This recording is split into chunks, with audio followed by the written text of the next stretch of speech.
Picture this, rain falls sideways through black trees. Not the gentle rain of Italian summers, this is cold, German rain, the kind that seeps through wool and leather and settles into bone. Somewhere ahead, invisible in the fog, a horn sounds. Then another, then a third rising from different directions, circling like wolves. A man stumbles through ankle-deep mud, his armour dragging him down. His sandals, designed for paved roads, for the sun-baked stones of civilization, slip uselessly against roots and rot. He can hear screaming behind him. Not battle cries, not the disciplined clash of shield walls, just screaming.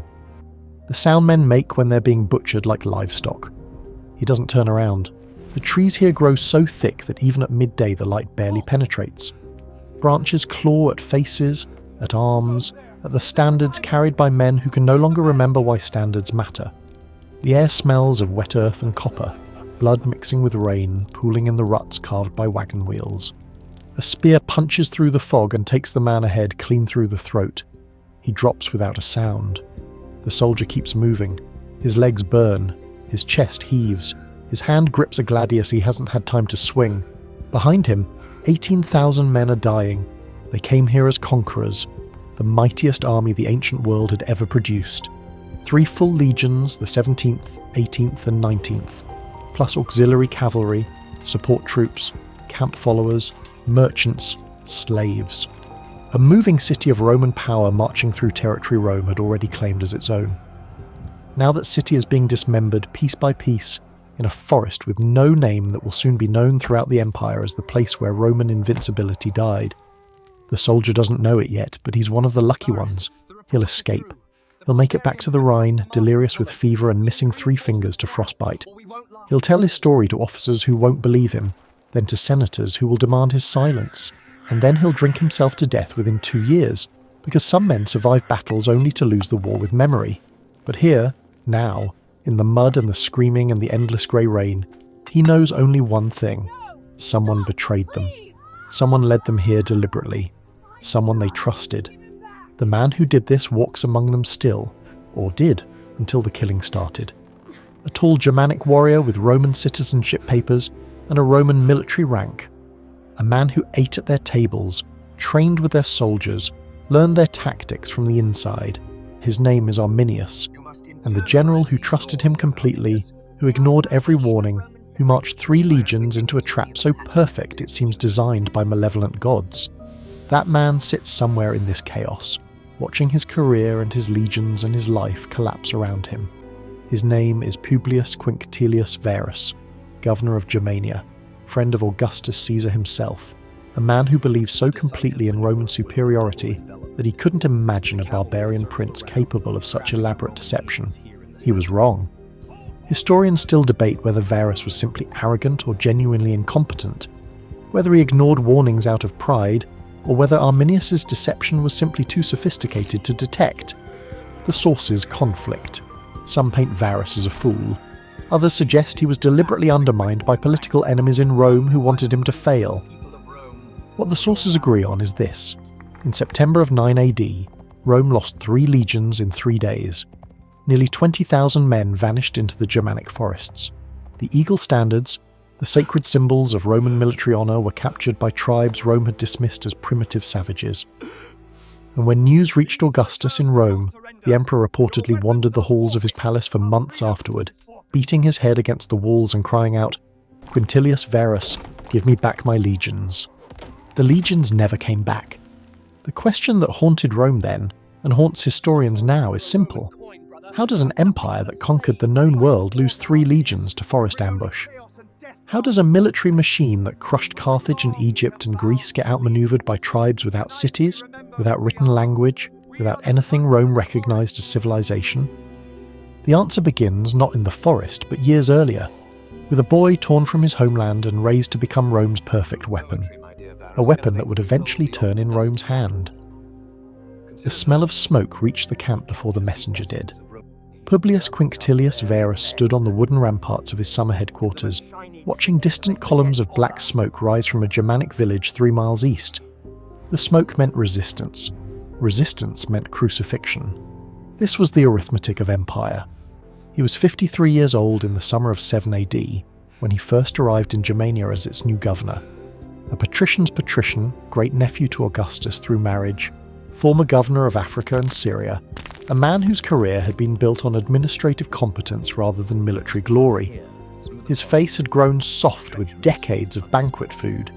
His hands were a politician's hands, smooth and uncalloused. But Rome did not send warriors to Germania anymore. The wars were supposedly over.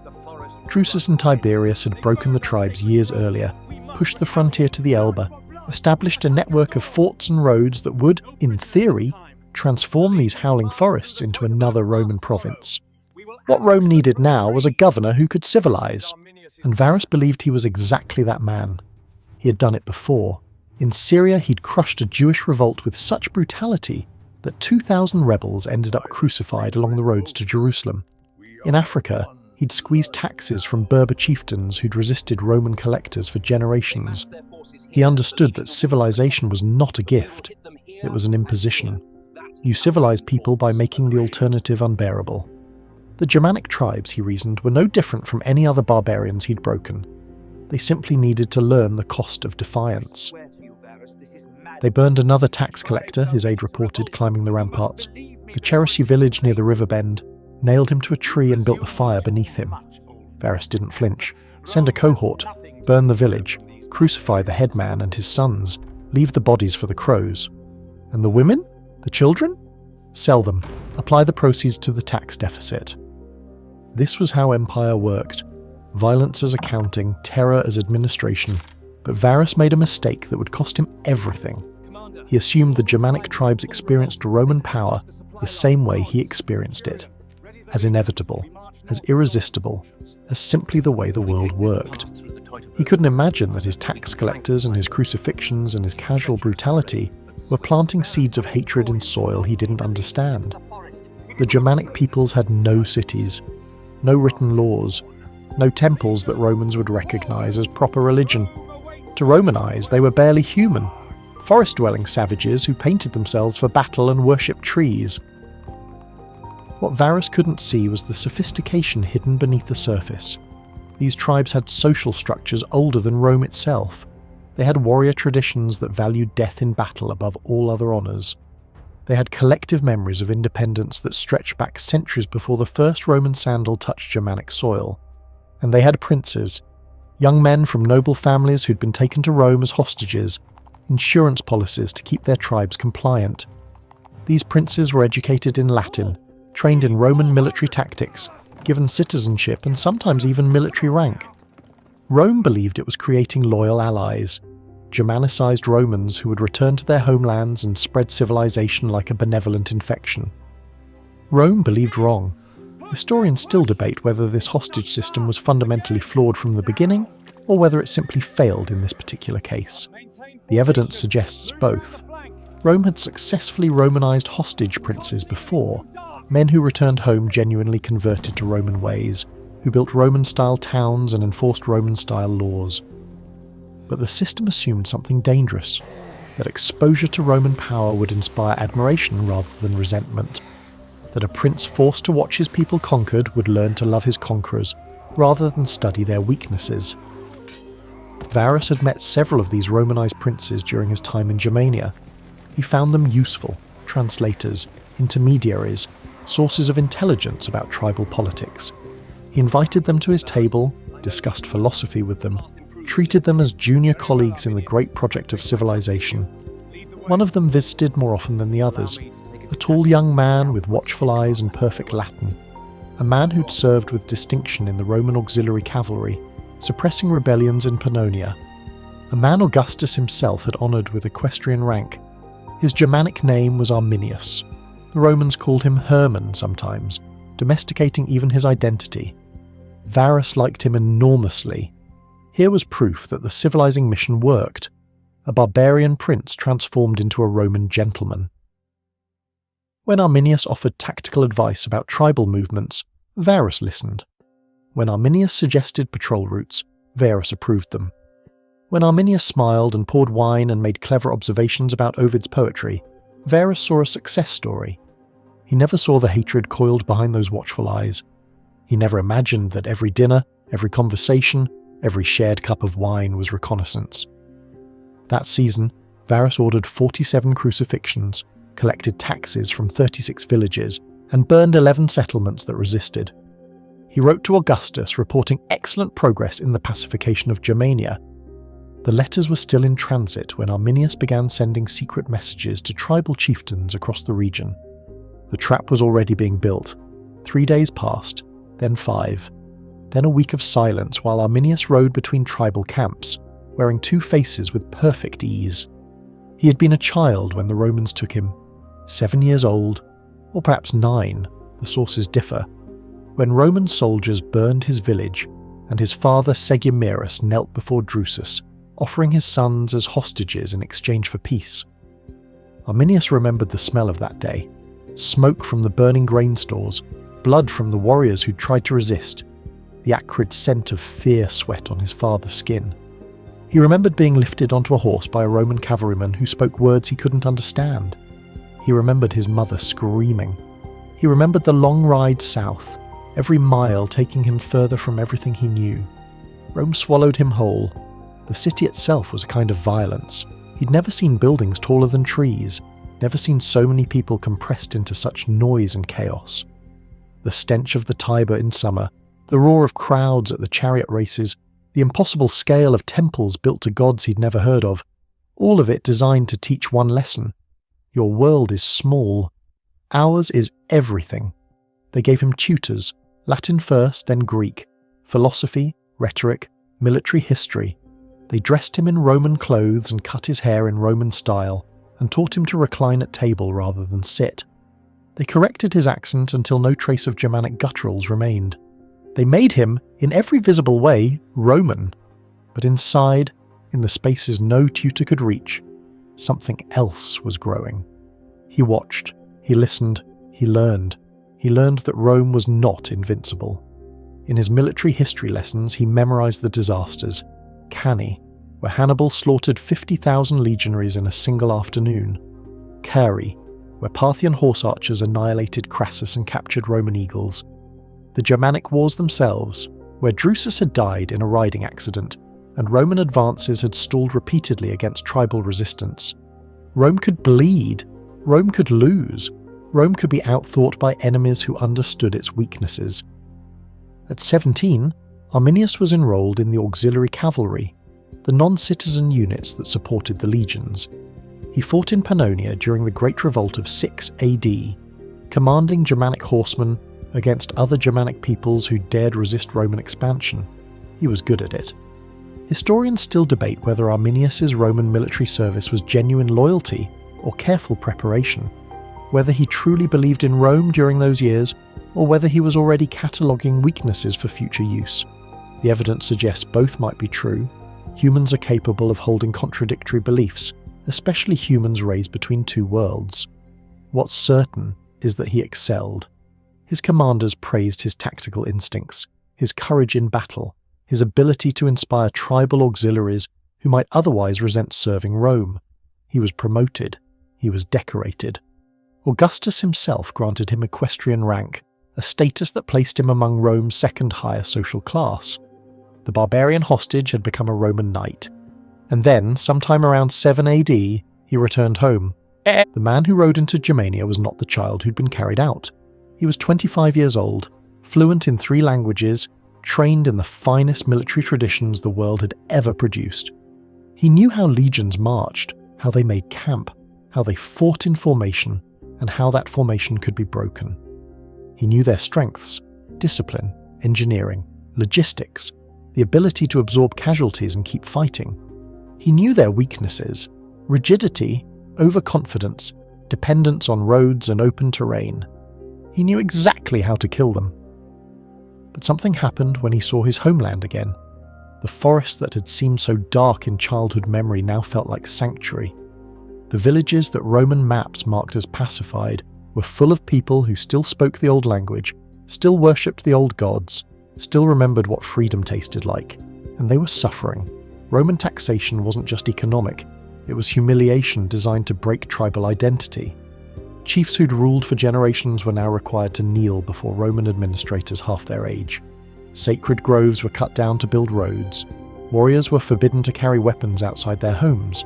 His own brother Flavus had embraced it entirely, stayed in Roman service, married a Roman woman, lost an eye fighting for Rome in some distant campaign. When they met, Flavus defended the empire that had taken them both. Arminius looked at his brother and saw a man who'd been successfully destroyed. According to ancient accounts, Arminius told a tribal gathering that year, "They call us allies while treating us as slaves. They call this peace while crushing everything that makes us who we are." He began to organize, quietly, carefully, never showing Varus anything but perfect Roman manners. The deception would take 2 years to complete. By the end, Arminius would unite tribes that had warred against each other for generations: Cherushi, Marsi, Chatti, Bructeri, Chautzi, all gathered under his command for a single purpose: the destruction of Rome's presence in Germania forever. Varus, meanwhile, continued planning his administrative calendar and writing optimistic reports. He had no idea he was having dinner with his own death. That decision would haunt him before sunrise. Arminius stood in the shadows outside Varus's command tent, listening to the laughter inside. Roman officers trading jokes about Germanic women, about the stench of tribal villages, about how these forest animals would learn civilization eventually, once enough of them had been crucified. His face showed nothing. His hands, hidden in his cloak, were clenched so tight the knuckles ached. He had spent the evening performing, smiling at the right moments, offering clever observations about the challenges of provincial administration, complimenting Varus on his wine selection, while watching the governor drink himself into comfortable arrogance. This was the role: the Romanized prince, the loyal ally, the proof that civilization worked.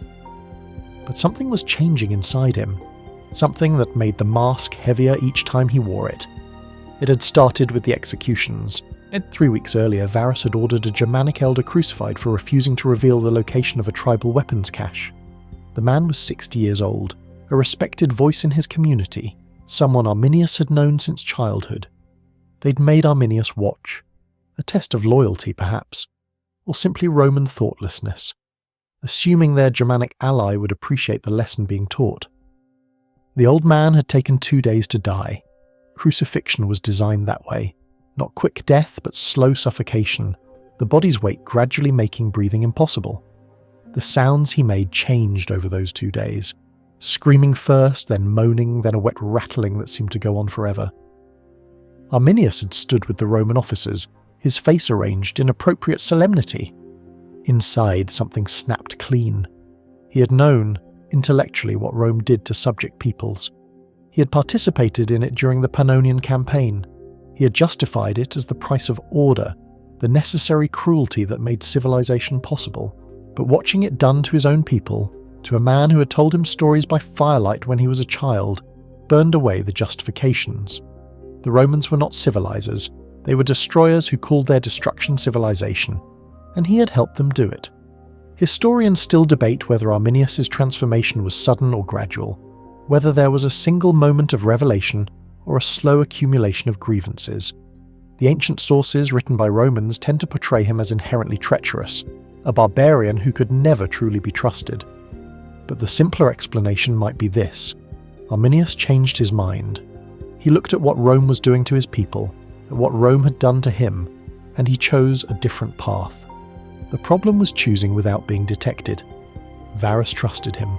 That trust was a weapon, perhaps the only weapon capable of defeating 3 Roman legions.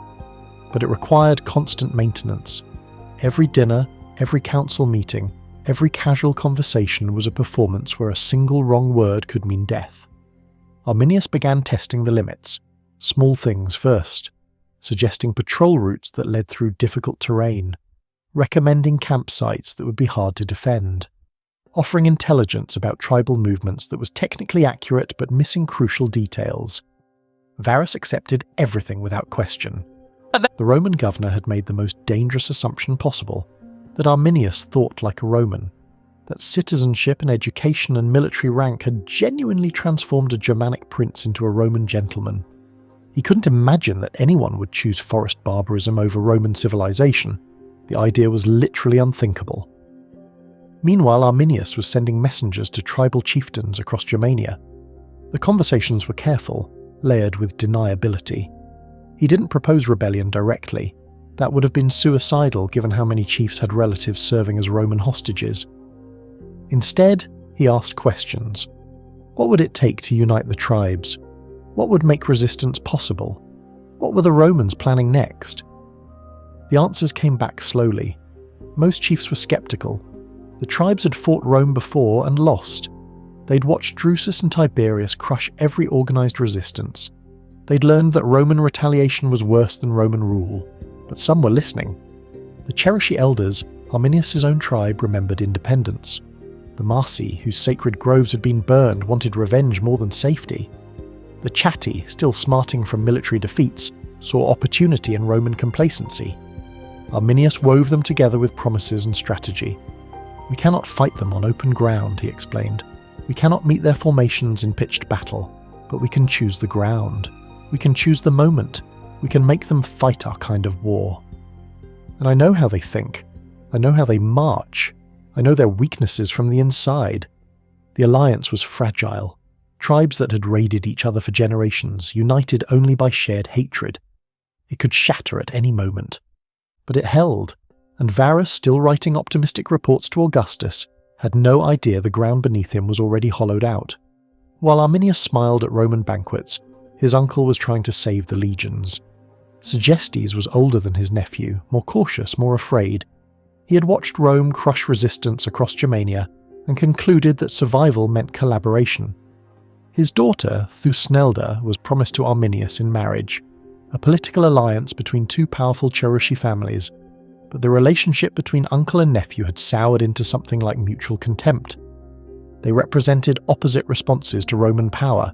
Arminius chose resistance, Segestes chose accommodation, and Segestes had heard whispers. The tribal councils Arminius attended in secret weren't as secret as he believed. Messengers talked, chiefs talked. In a society without written communication, information travelled on human voices, and voices could be overheard. By late summer of 9 AD, Segestes knew enough to be terrified. He requested a private audience with Varus. The meeting took place in the governor's quarters, oil lamps casting unsteady shadows on walls hung with maps of Germania. Varus reclined on a couch, cup of wine in hand, looking vaguely annoyed at being interrupted from more pleasant activities. Segestes spoke carefully. His Latin was less polished than his nephew's, accented, hesitant, but the message was clear enough. According to ancient accounts, he told Varus, Arminius is plotting rebellion. He has united the tribes against you. He plans to lead your army into an ambush. He offered specifics, names of chiefs involved, routes that had been scouted, timing that coincided with Varus's planned march back to winter quarters. Varus listened with the expression of a man being told something absurd. Then he laughed. Segestes, he said, I know there is bad blood between you and your nephew. This family quarrel does you no credit. It is not a quarrel, governor. It is a warning. Your legions are in danger. My legions have crushed every tribe in Germania. Arminius served with distinction in our auxiliary cavalry. He holds equestrian rank from Augustus himself. Varus set down his wine cup with the careful precision of someone who has drunk too much. You expect me to believe this Romanized prince, this gentleman, is plotting with painted savages? He's one of those savages, governor, he always was. Enough, Varus's voice hardened. I will not act against a Roman knight on the word of a jealous relative. If you bring me evidence, real evidence, not gossip and suspicion, I will consider it. Until then, this conversation is over. Segestes left the meeting knowing that his warning had achieved nothing. Historians still debate whether Varus's dismissal was arrogance, incompetence, or something more complex. Some suggest he was politically constrained, that accusing a Roman knight of treason without solid evidence could have destroyed his own career. Others argue he was simply incapable of imagining that a civilized Germanic prince could revert to barbarism. The truth might be simpler. Varus believed in Rome so completely that he couldn't imagine anyone rejecting it. The civilizing mission wasn't just policy, it was faith. Rome offered law, roads, trade, art, literature, philosophy. Rome offered everything worth having. Anyone exposed to Roman civilization would naturally embrace it because the alternative was unthinkable. Arminius had been educated in Rome. trained in Rome, honoured by Rome. In Varus's worldview, this meant Arminius was Roman in every way that mattered. The Germanic blood was irrelevant. Civilization had transformed him. The possibility that civilization might fail, that someone could see Rome from the inside and still choose to destroy it, was not a thought Varus could think. Meanwhile, Arminius continued his preparations. The tribal alliance was solidifying. Warriors were gathering at prearranged locations throughout the forests. Weapons cached for years in sacred groves were being distributed. The trap was nearly complete. All that remained was leading the Romans into it. The opportunity came in early September. Messengers arrived at Varus's camp reporting a tribal uprising somewhere in the western reaches of his territory. The details were vague, a minor rebellion, easily suppressed, but requiring the governor's personal attention. The reports were false. Arminius had invented them. Varus decided to march his army west to deal with the uprising, then continue to winter quarters on the Rhine. It was a reasonable decision based on the information he had. It was also exactly what Arminius needed him to do. Segestes made one final attempt. He reportedly went to Varus on the eve of the march and begged him to arrest Arminius, to chain all the Germanic auxiliaries, to take a more defensible route. Varus refused. The legions began assembling for the march. 17,000 legionaries plus auxiliaries, camp followers, and all the baggage of a Roman army on the move. A column that would stretch for miles through the Germanic forests. Arminius rode beside Varus at the head of the column, offering helpful advice about the terrain ahead. The advice was technically accurate, he just didn't mention the armies waiting in the trees. And here's where it gets worse. The column left the summer camp on a morning thick with fog. The kind of fog that swallowed sounds and made men feel isolated even when surrounded by thousands of their comrades.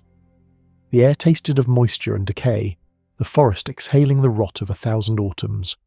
Varus rode near the front, his personal guard arrayed around him in ceremonial precision. He was already composing the dispatch he would send to Augustus after suppressing this minor rebellion, firm but measured, demonstrating that Germania remained under Roman control. He had no way of knowing it would be his last communication with Rome. The route Arminius had recommended led away from the established Roman roads, the broad paved highways that Roman engineers had carved through the wilderness. The excuse was speed. Cutting through the forest would save 2 days' march. Varus approved without hesitation. The decision was catastrophic. Roman legions were designed for road warfare. Their formations assumed open ground where units could see each other, where commanders could signal across the field, where the famous Roman discipline could transform thousands of men into a single coordinated weapon. The roads weren't just transportation, they were tactical infrastructure. In the forest, all of that disappeared. The column stretched impossibly thin. Wagons that moved easily on paved stone became mired in mud and root-tangled paths. Units that normally marched in tight formation spread out to navigate around fallen trees and swampy ground. The sight lines that Roman commanders depended on shrank to a few dozen feet in any direction. By the second day, the army had become a serpent, miles long, impossibly vulnerable, its head unable to see its tail. The rain started that afternoon. Not Roman rain, not the brief showers that interrupted summer campaigns and dried within hours. This was Germanic rain, cold and relentless, falling from a sky that seemed to have forgotten the sun existed. It soaked through cloaks and armour, pooled in the bottoms of helmets, turned the ground into a sucking morass that grabbed at every step. The soldiers were miserable. Morale, already strained by the difficult march, began to crack. Men stumbled. Equipment was abandoned. The train of camp followers and merchants that travelled with every Roman army fell further and further behind. And still Arminius rode beside Varus, offering reassurance. The path would improve ahead, he promised. The uprising was just another day's march distant. Once they dealt with these rebels, the route to the Rhine would be easy. Historians still debate whether Arminius felt anything during these final deceptions, whether his years in Rome had created genuine affection for Varus that made the betrayal painful, or whether his hatred was pure enough to make the deception effortless. The sources offer no insight into his psychology. What's certain is that he played his role perfectly. On the evening of the second day, Arminius requested permission to ride ahead with a scouting party. There were rumours of enemy activity in the area, he explained. He would gather intelligence and report back. Varus agreed. Arminius rode out of the Roman camp and never returned. That night he joined his tribal allies in the forest. Thousands of Germanic warriors gathered in the darkness, their presence hidden by the trees and the rain and the absolute confidence of their enemy. The trap was closing. What happened next would unfold over 3 days. 3 days of horror that would shatter Rome's image of invincibility and haunt the empire for generations. The terrain Arminius had chosen was perfect for ambush. Dense forest limited visibility to yards rather than miles. Boggy ground made rapid movement impossible. Narrow paths forced the Roman column to stretch even thinner, and the forest itself had been prepared. Germanic warriors had built ramparts of earth and timber along the path, creating firing positions invisible until the Romans were already in the kill zone. They had blocked secondary routes, ensuring the legions couldn't escape the path Arminius had chosen. They had positioned units at intervals along the entire length of the planned ambush. It wasn't a battle plan, it was an execution plan. 18,000 Romans were walking into a trap designed by someone who had studied Roman tactics from the inside, who knew exactly how legions responded to ambush, who had planned for every possible Roman countermove. On the morning of the third day, the scouts Varus sent out didn't return. He was still waiting for their report when the first spears began flying from the tree line. The Battle of Teutoburg Forest had begun. The first death was a cavalry scout. He was riding point 20 yards ahead of the main column when a spear took him through the chest with enough force to lift him from his saddle. The impact made a sound like wet canvas tearing. He was dead before he hit the mud. For a moment, nothing. Then the forest came alive. They erupted from the trees on both sides, not in formation, not in any pattern Roman eyes could read, but in a screaming wave of painted faces and iron blades. The sound alone was paralyzing. War horns blaring from multiple directions, Germanic battle cries echoing through the fog, the crash of javelins striking shields and flesh. The Roman column fragmented instantly. The legion at the front tried to form a defensive line, shields interlocking in the formation that had conquered the known world. But the ground was mud and root, treacherous under military sandals. Men slipped, lost their footing, created gaps the enemy poured through. The smell hit next, copper blood mixing with rain, with mud, with the acrid fear sweat of men suddenly fighting for their lives. Bodies began falling. The screaming started. In the centre of the column, Varus heard the distant sounds of combat and made his first decision of the battle. He ordered his personal guard to hold position while messengers determined what was happening. The messengers never came back. Historians still debate whether Varus could have saved his legions with faster reaction, whether immediate consolidation might have created a defensive position strong enough to survive the initial onslaught. What's clear is that the command structure failed almost immediately. The column was too long, the terrain was too broken. Units that should have been supporting each other couldn't even see each other through the trees and rain. Centurions who should have been receiving orders from above were suddenly making life and death decisions with no information beyond what they could observe within sword's reach. The Roman military machine, designed for coordinated action, was dying in pieces. At the front, the 17th Legion was being systematically dismembered. The Germanic warriors didn't fight like enemies the Romans understood. They struck from the trees, hurled javelins from positions that couldn't be charged, melted back into the forest when the legionaries advanced. They used the terrain like a weapon, forcing Romans to fight uphill through mud, channeling them into kill zones where crossfire made survival impossible, and they knew exactly where to strike. Arminius had trained them. The officers first, the centurions whose deaths would leave units leaderless, the standard bearers whose eagles were psychological anchors that kept units fighting even when logic said to run, the trumpeters whose signals were the only coordination possible in this chaos. Cut the commanders, cut the symbols, cut the communication, let discipline die first. The men would follow. By midday, the front of the column had effectively ceased to exist as a fighting force. The 17th Legion was scattered across half a mile of forest, survivors fighting in isolated clusters, dying in ditches and against tree trunks and in the sucking mud. The bodies lay where they fell. Romans and Germans tangled together, the rain washing blood into streams that turned pink then red. In the centre, Varus finally grasped the scope of the disaster. Reports came in fragments, runners who'd fought through enemy lines to deliver news that was already obsolete. The front was gone. The rear was under attack. The flanks had ceased to exist as meaningful concepts. They were surrounded. Varus made his second decision: break through to the west toward a narrow ridge that might offer defensible ground. The order went out to consolidate, to form marching formation, to fight through the ambush. The march became a running battle. Germanic warriors harassed every step, appearing from the trees, killing 3 or 4 men, vanishing before counterattack could form. The Romans lost men in a steady bleeding, attrition wearing down strength that couldn't be replaced. The ground underfoot was slick with blood and rain. Soldiers stumbled over bodies, sometimes Roman, sometimes German, impossible to tell in the chaos. The noise was constant, screaming, horn calls, the wet percussion of iron meeting flesh, and the forest seemed endless. Every 100 yards looked like the last. Every tree could hide an ambush. Every shadow might be death. Men who had marched across the known world, who had seen Egypt and Syria and the edges of Africa, had never experienced anything like this green nightmare. They reached the ridge at nightfall, what remained of them. The survivors dug in as best they could, hacking at frozen ground with swords intended for warmer work. They built rough fortifications from wagon pieces and fallen trees. They treated wounds with hands too cold to stop trembling, and they listened to the forest. The Germanic warriors hadn't stopped. In the darkness, their horn calls continued, signals passing between positions that surrounded the Roman camp completely.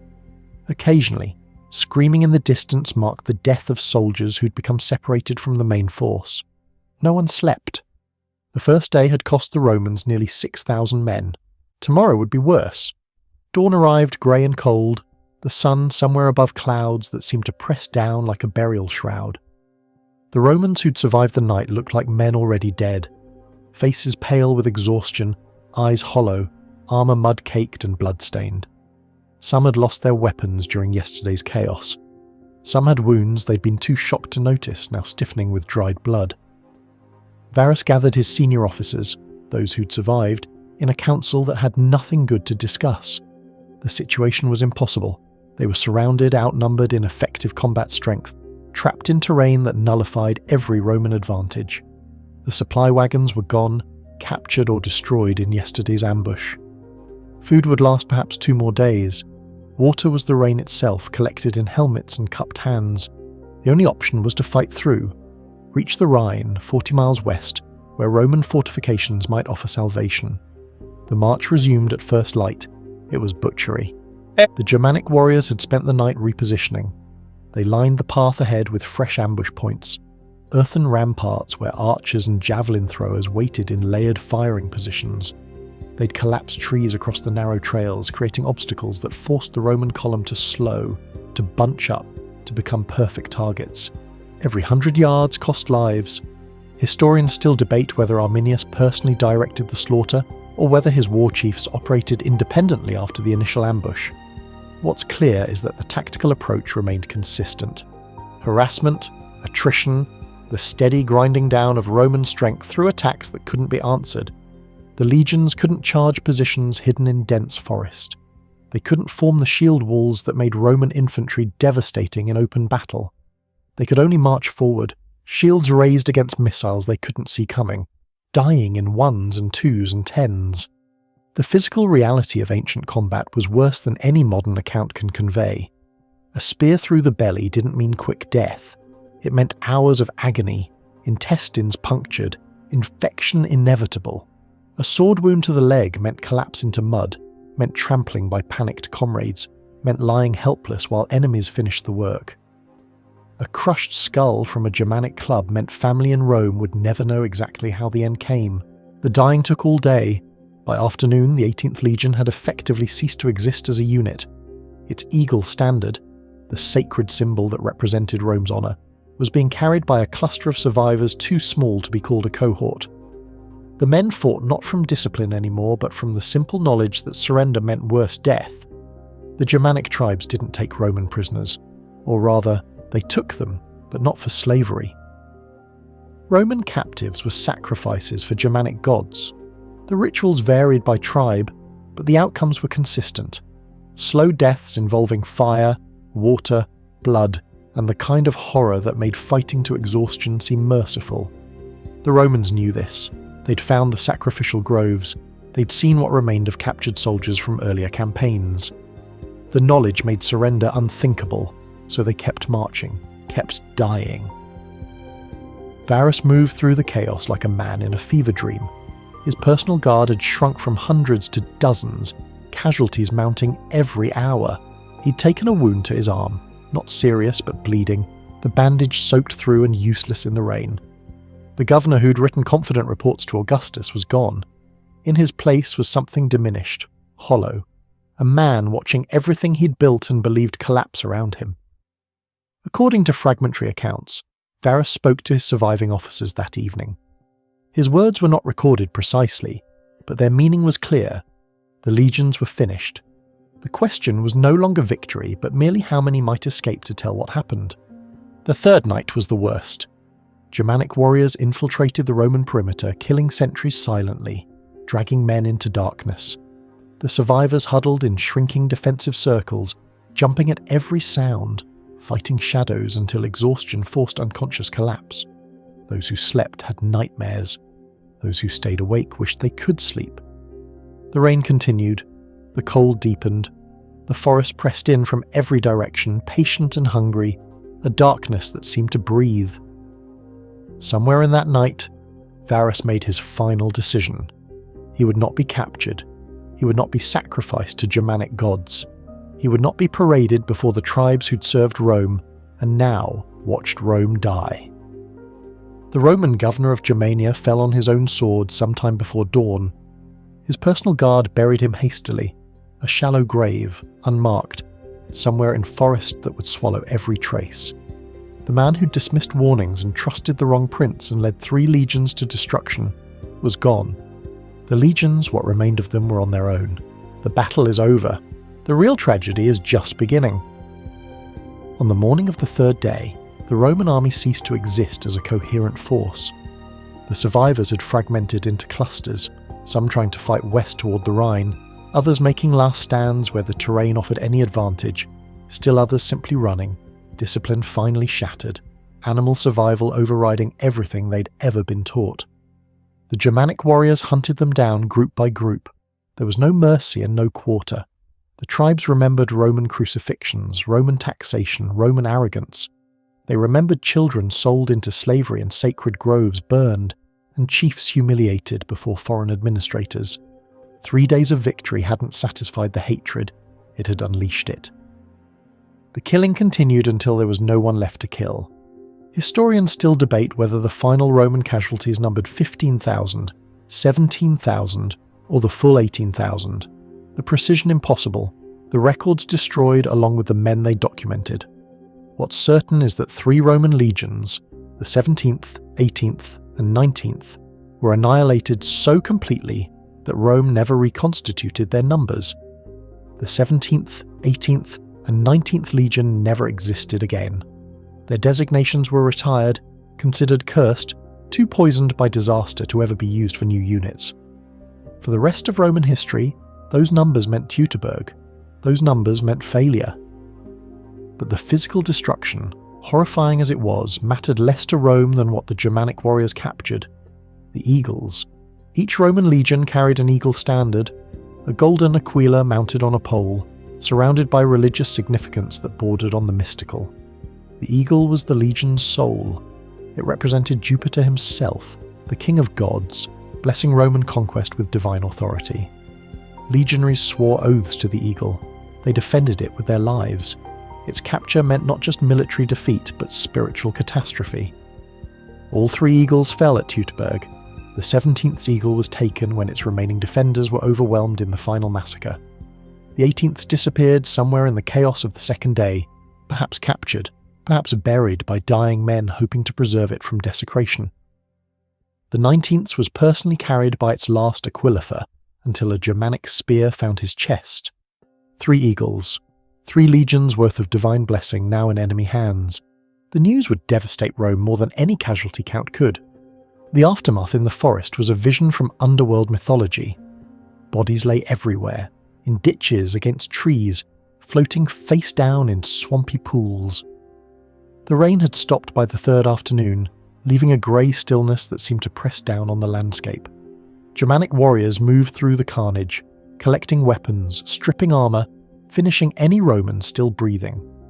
The valuable prisoners, officers, anyone who looked important, were separated for sacrifice. The rest were killed where they lay. The Roman baggage train yielded treasures beyond tribal imagination.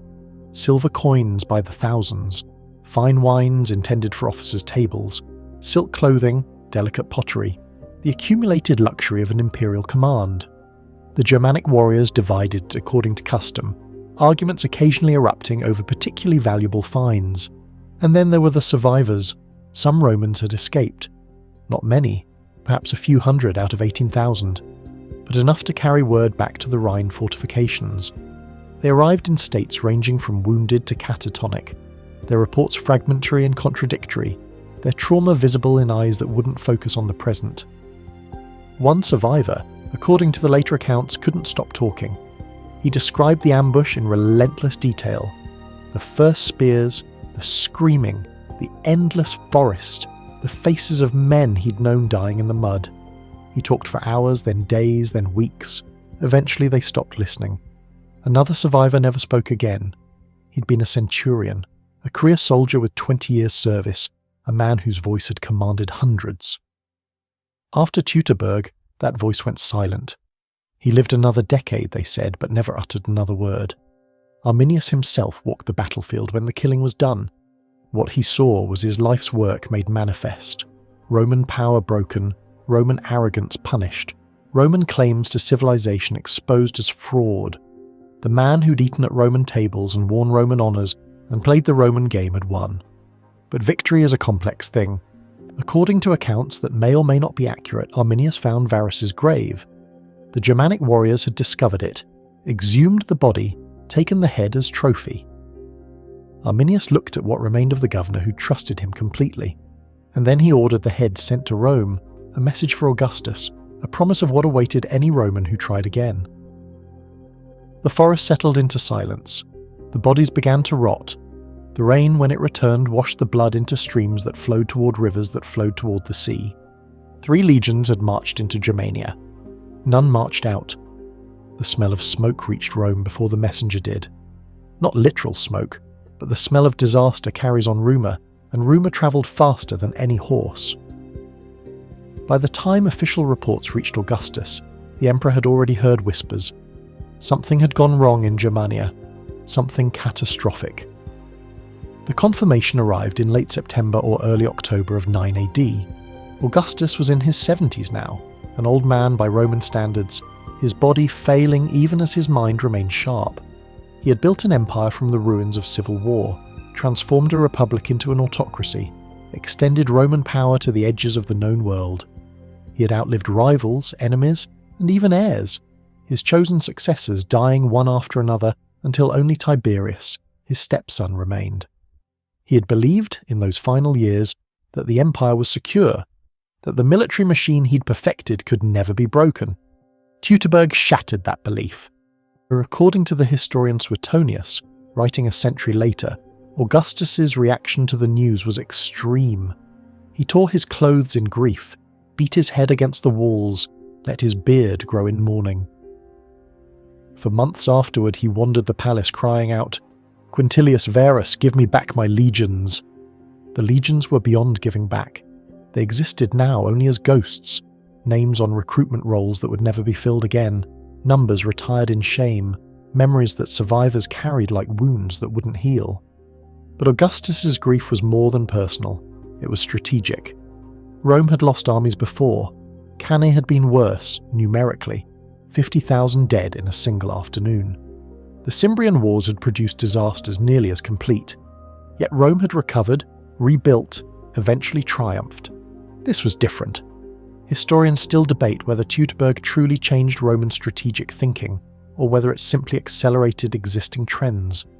What's clear is that after 9 AD, Rome's approach to Germania shifted fundamentally.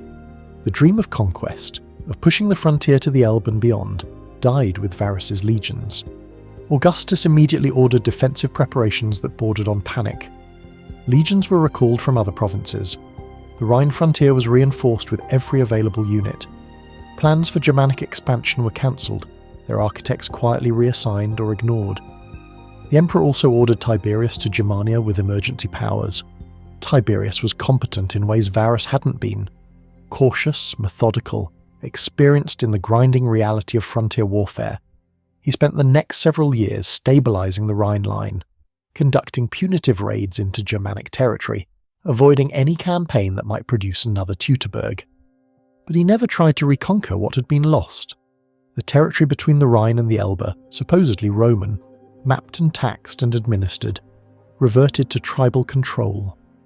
Roman forts were abandoned, their garrisons either withdrawn or simply gone, swallowed by the forest that had swallowed the legions. And the eagles remained in enemy hands. This was perhaps the deepest wound. Rome could tolerate military defeat. Every empire suffered setbacks. But the eagles were sacred. Their capture by barbarians was religious humiliation that demanded response. Augustus didn't live to see the eagles recovered. He died in 14 AD, 5 years after Teutoburg, his final years shadowed by the disaster. His reported last words were theatrical. "Have I played my part well?" But those who knew him understood that another script had ended differently than he'd planned. Tiberius succeeded him. The new emperor was grimmer than his predecessor, less interested in glory than in survival. He maintained the Rhine frontier but refused the aggressive expansion that had characterized Augustus's reign. The eagles would eventually return, one in 15 AD, another in 16 AD, the last not until 41 AD, but their recovery was anticlimax. By then, everyone who remembered Teutoburg was dead or dying. The eagles came home to a Rome that had learned to think differently about its limits. The survivors of the battle scattered into history. Most are anonymous, names that never made it into any record, lives that ended quietly in Roman backwaters. A few appear in later documents, mentioned for service in other campaigns, their presence at Teutoburg noted as credential or curse. One survivor, whose name is lost, reportedly testified before a Roman military tribunal about Varus's command decisions. His account, whatever it contained, doesn't survive. Another, a cavalry officer, served for decades afterward, eventually dying in Egypt. His gravestone, fragments of which were found centuries later, mentioned service in Germania. It didn't mention Teutoburg. They carried what they'd seen for the rest of their lives: the sounds, the smells, the faces of men dying in the mud, the knowledge that Roman power could break. The forest kept their nightmares. Rome pretended officially that the disaster was an aberration, bad luck, a treacherous enemy, a commander who'd ignored warnings. But the pretense didn't survive serious examination.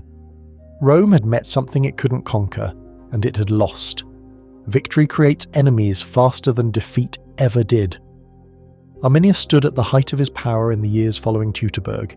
He had done what no Germanic leader had accomplished, united the tribes against Rome and won. His name was spoken with reverence from the Rhine to the Elbe.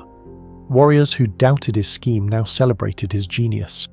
Chiefs who'd resisted joining now sought his alliance.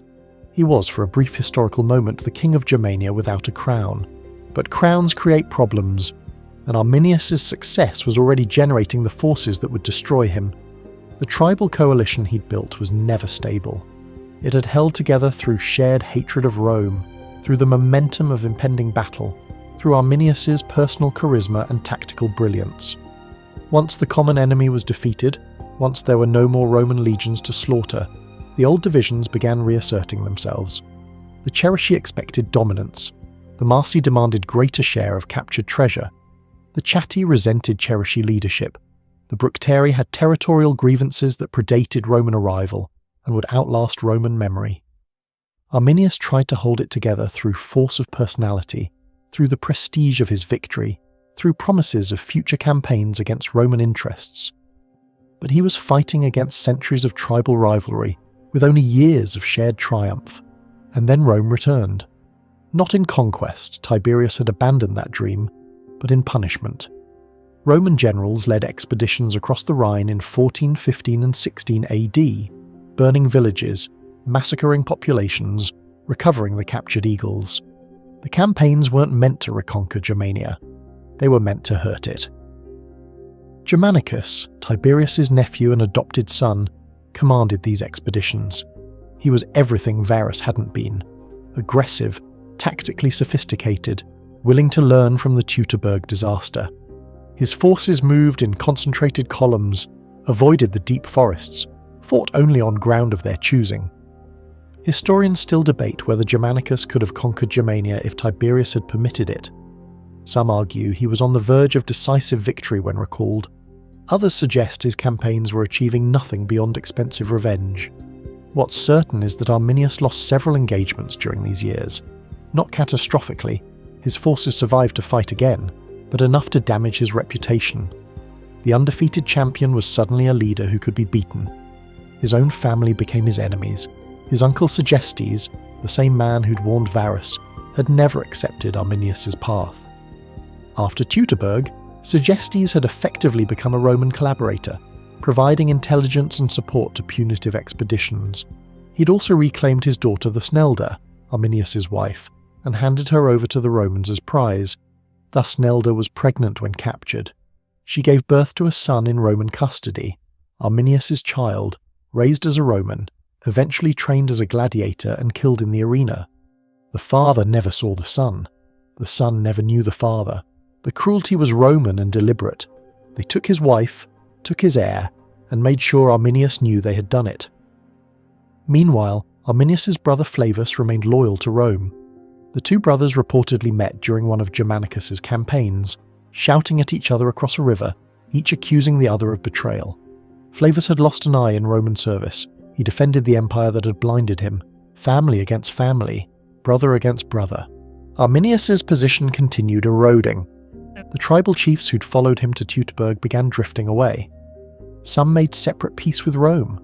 Others simply withdrew, tired of eternal warfare, wanting to return to the older patterns of raiding and feuding that had defined Germanic life before Arminius tried to unite it. By 19 AD, just 10 years after his greatest triumph, Arminius was more dangerous to his own people than to Rome. His attempts to hold the coalition together had grown increasingly desperate.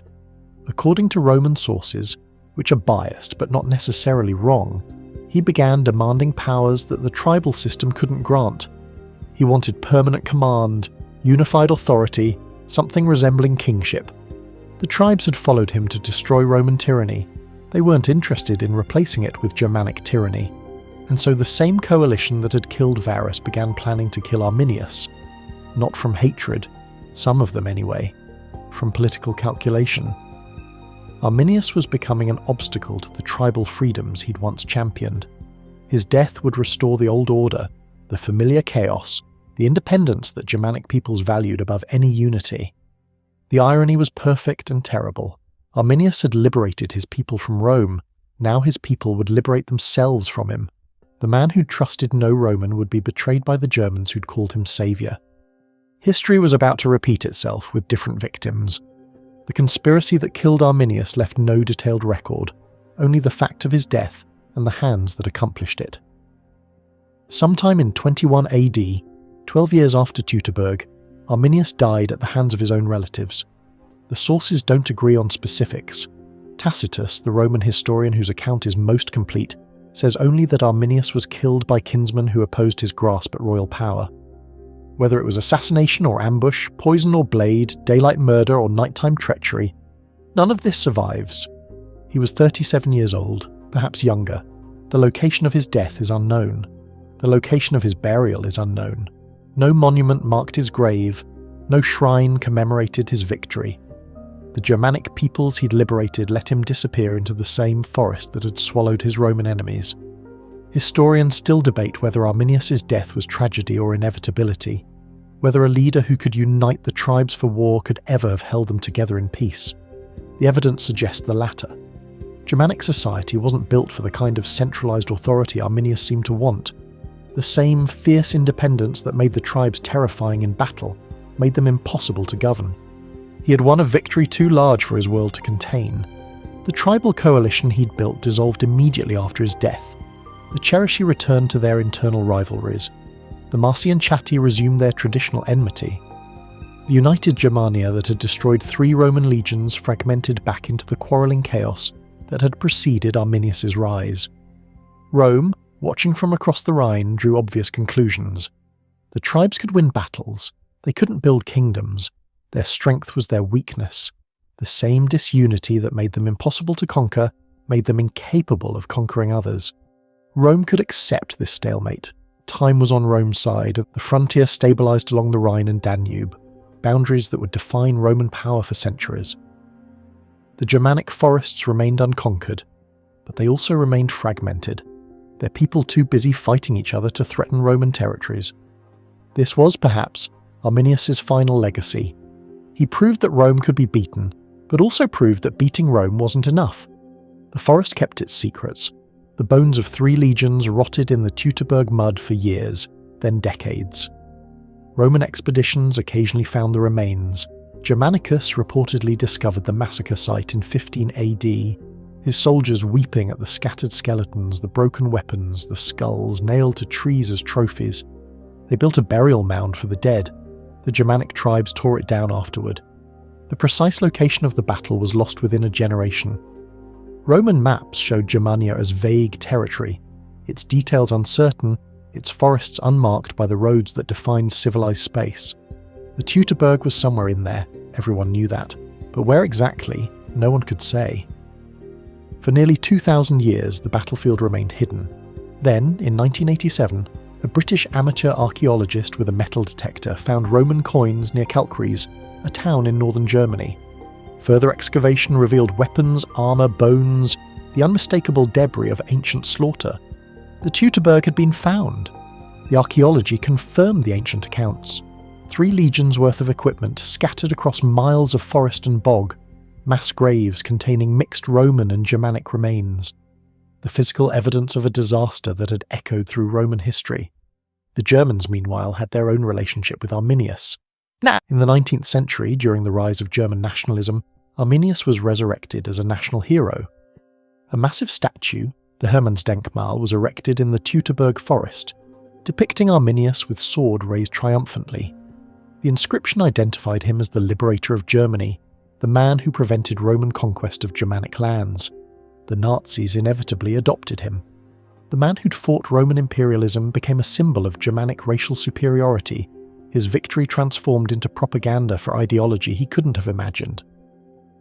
After World War II, the association with Nazism made Arminius uncomfortable for modern Germans. The statue remained, but its meaning became contested. Was he a hero or an embarrassment? A freedom fighter or a proto-fascist icon? The question has no clean answer. Arminius was a man of his time, operating according to values and hatreds that modern observers can barely understand. He loved his people and killed for them. He betrayed men who trusted him and felt justified in the betrayal. He destroyed and was destroyed. Varus died thinking he'd been building civilization. Arminius died thinking he'd been defending freedom. Both were right by their own definitions. Both were destroyed by forces they couldn't see coming. The empire Varus served endured for centuries after his death. It built roads and aqueducts and laws that still shape the modern world. It committed atrocities and created marvels in roughly equal measure. The tribes Arminius championed remained free and remained fractured. They never built what Rome built. They never destroyed themselves as thoroughly as Rome eventually did. Arminius died in a forest, killed by his own people, his body lost to history. Varus died in a forest, killing himself rather than face capture. His body exhumed and desecrated. The forest endured. It always had.